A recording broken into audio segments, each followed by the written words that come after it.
Les textes d'aujourd'hui nous rappellent des vérités fondamentales de notre christianisme, de notre foi au Christ. Saint Paul, d'abord, nous dit une chose globale: ne vous conduisez pas comme les païens qui se laissent guider par le néant de leurs pensées. En d'autres termes, le chrétien est celui qui se conduit comme quelqu'un qui ne favorise pas le néant des pensées. Des fois, on dit à quelqu'un: toi, tu as quelque chose de spécial. On dirait que tu as quelque chose de spécial en toi.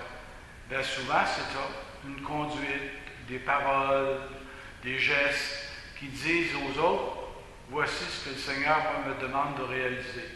Il ne veut pas qu'on se conduise comme des païens, des gens qui ne croient ni à Dieu ni à diable. C'est une première constatation de Saint Paul aux Éphésiens. Se faire guider par nos pensées, des fois, ça veut dire se faire guider par l'argent, par des biens matériels, par toutes sortes de choses qui ne valent pas grand-chose, qui ne veulent pas dire grand-chose. Parce qu'on sait bien que l'argent, on ne l'apporte pas de l'autre bord. Elle va rester sur terre. Elle va pourrir sur terre. Et Saint Paul nous dit aussi: défaites-vous de votre conduite d'autrefois. Défaites-vous de votre conduite d'autrefois. Apprenez le pardon, le partage, la générosité. Toutes les belles qualités du chrétien, ça. On devrait avoir ça là, au bout des doigts tout le temps. Il y en a qui disent: on pratique notre religion, on essaie d'être bon, on essaie. Oui, mais c'est plus que ça encore. C'est en dedans de nous autres que ça se passe. Les jugements qu'on porte sur les autres, les soucis de partager avec le plus pauvre. Puis ça, on n'est pas obligé de le dire à tout le monde. Ça se fait tranquillement, en dessous de comme on dit, ça chemine tranquillement dans nos actions, dans nos agissements. Et regardez l'autre phrase: laissez-vous renouveler par la transformation spirituelle de vos pensées, ou de votre pensée. Laissez-vous renouveler. On disait tout à l'heure: défaites-vous de vos conduites d'autrefois. Ici, Saint Paul dit: laissez-vous renouveler par la transformation spirituelle de votre pensée. À tel point que, comme je disais tout à l'heure, les gens qui vont vous côtoyer vont dire: ah, cette personne-là, il y a quelque chose de spécial. Et c'est ce spécial-là qui doit rejaillir de notre cœur et qui doit nous aider à être spécial. Convertissez-vous, revêtez-vous de justice, de sainteté, de vérité et de bonté.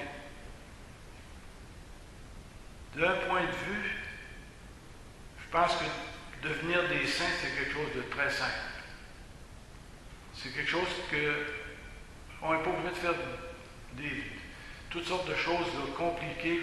Non, être chrétien, c'est vraiment faire les œuvres de Dieu, comme dit l'Évangile. Et ça, ça ne pousse pas dans les arbres, comme on dit. Il faut tranquillement se laisser imprégner par la prière, par la lecture de la Bible, par les bons gestes qu'on va poser envers un voisin qui a besoin d'aide, envers un enfant qui vient de se blesser et qui pleure. On en fait tous les jours de ça. Moi, je disais souvent aux gens, des fois, c'est pas compliqué à être saint. C'est à tous les jours. Et dites-vous qu'on peut penser rien que voir le mauvais qu'il y a dans le monde. Des fois, on dit: ah, le monde est pervers, le monde est méchant. On oublie de dire qu'il y en a une gang à côté qui sont bons, et qui sont justes, puis qui ont le sens du partage et tout ça. Alors, c'est ça que Saint Paul nous dit aujourd'hui, puis dans l'Évangile de Saint Jean. Et un petit clin d'œil sur l'Eucharistie. Et ça, c'est les textes qui s'en viennent là, le dimanche prochain, le 19, le 26. On parle beaucoup de l'Eucharistie. L'Eucharistie, c'est un pain qui vient du ciel. Vous allez me dire: qu'est-ce que ça mange, ça? C'est un pain qui vient du ciel. Je n'en ai jamais vu. j'aimerais ça vous le décrire, mais les Hébreux l'ont vu dans le désert. Ils disent que c'est une couche de rosée qui a été déposée sur le sable du désert. Bien, nous autres aussi, on a à venir cueillir le pain de vie. Dans quelques instants, vous allez venir cueillir le pain de vie. On va vous le mettre dans la main, on va dire le corps du Christ. Il descend du ciel.